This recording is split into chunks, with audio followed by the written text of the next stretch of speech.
Morning, people. Coach Simmons here, and we know the 2022 draft just ended, right? So we have to go ahead and get ready to go to the next one because I ain't playing that whole song. Nope.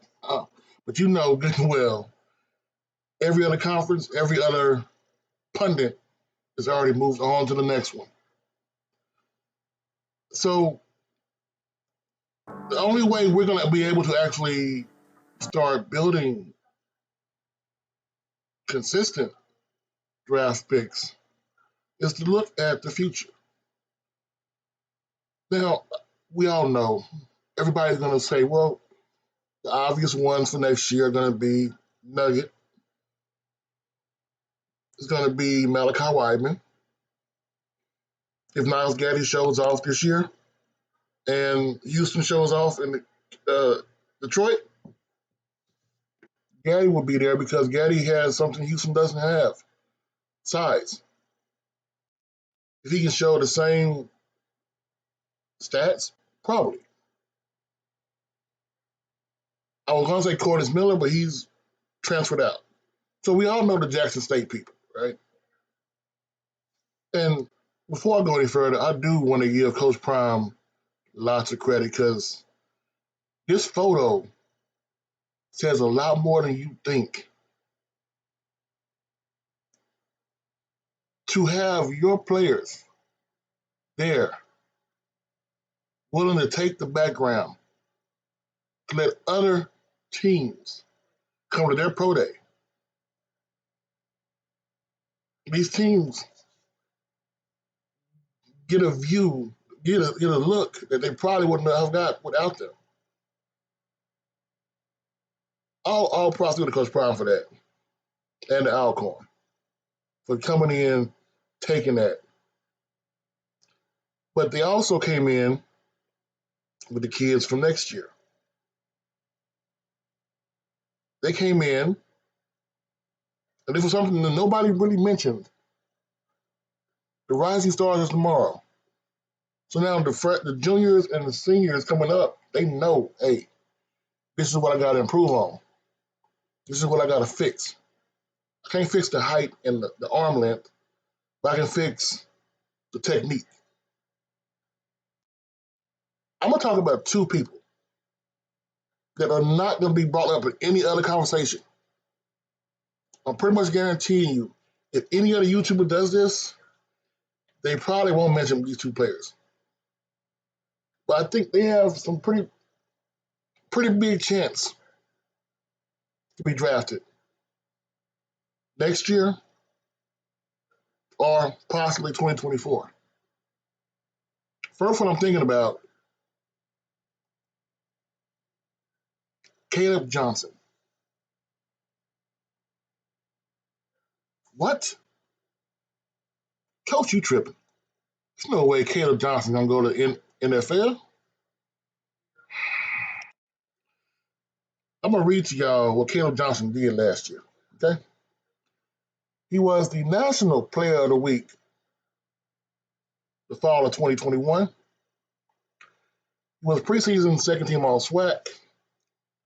He had 8 rushing touchdowns last year, 18th in yards per game, 14th in rushing yards. He had a 1,000-yard season last year. He was a C. Spire Connolly Trophy finalist. The Phil Steele All SWAC second team. All SWAC second team, and the Hero Sports FCS All-American. That was last year. Do we forget what he did against Prairie View? He's shown if you put any kind of how do I want to put this nicely?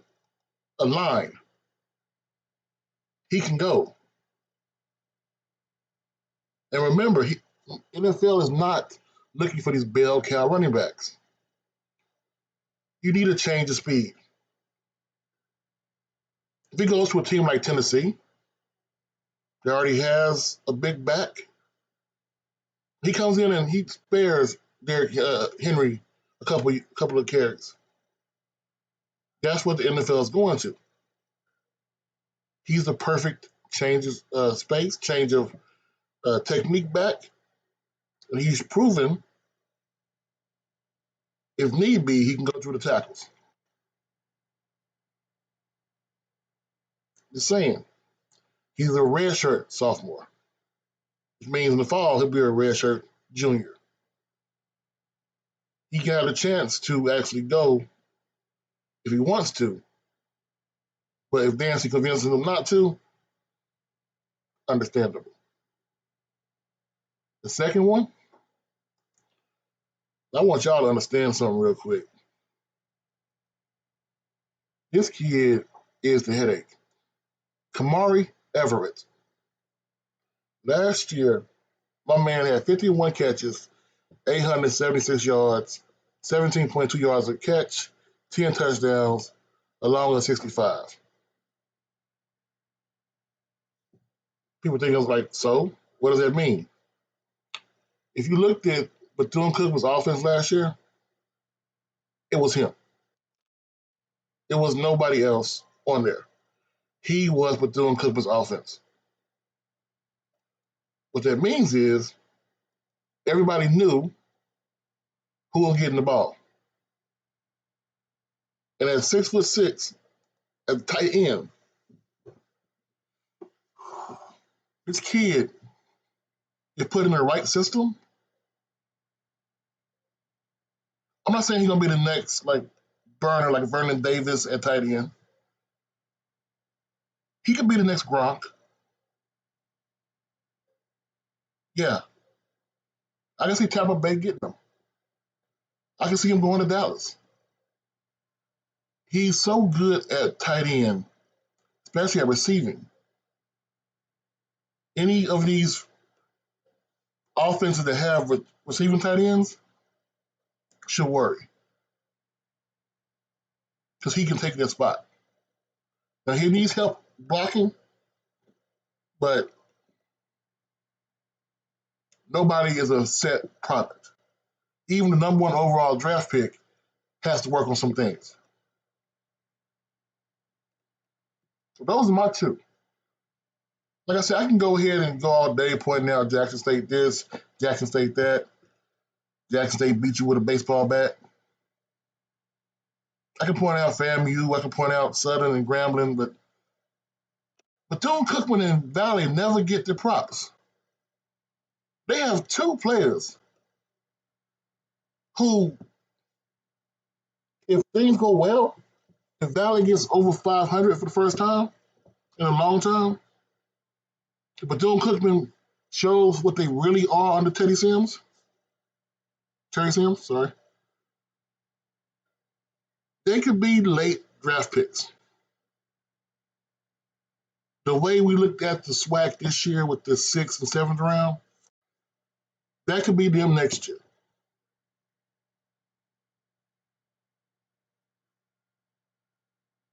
Hey,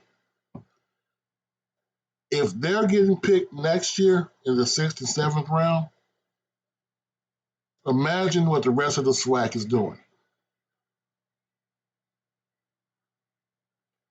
Coach Simmons, and that, my friend, will be an impact overview.